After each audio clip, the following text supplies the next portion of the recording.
Bonjour frères et sœurs et merci de votre fidélité. Oui, selon la loi, les disciples de Jésus sont en faute d'avoir arraché des épis pour en manger. Cette action était considérée comme une moisson et donc comme un travail. Or, la loi stipule aucun travail pendant le sabbat. Jésus profite de cet acte pour nous alerter sur le danger du formalisme et du légalisme. Jésus s'appuie sur un exemple biblique tiré du premier livre de Samuel.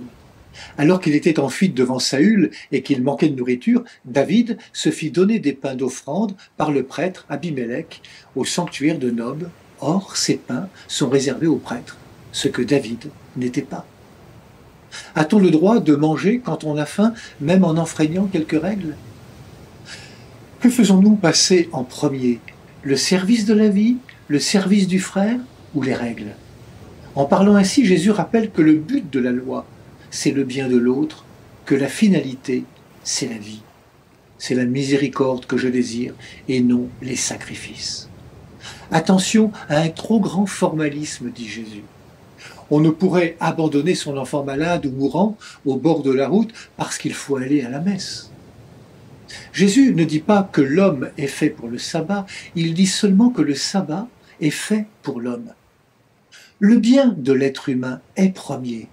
Il nous invite à un équilibre intelligent qui n'est ni dans l'application mécanique des règles, ni l'affranchissement de la loi.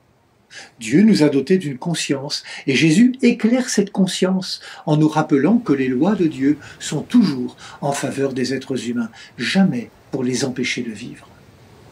Comme l'a écrit Monseigneur Emmanuel Gobillard dans un commentaire, pour être en capacité d'agir en conscience, pour être en capacité de considérer la loi pour ce qu'elle est et pour la relier à sa finalité, il faut beaucoup de charité, beaucoup d'humilité.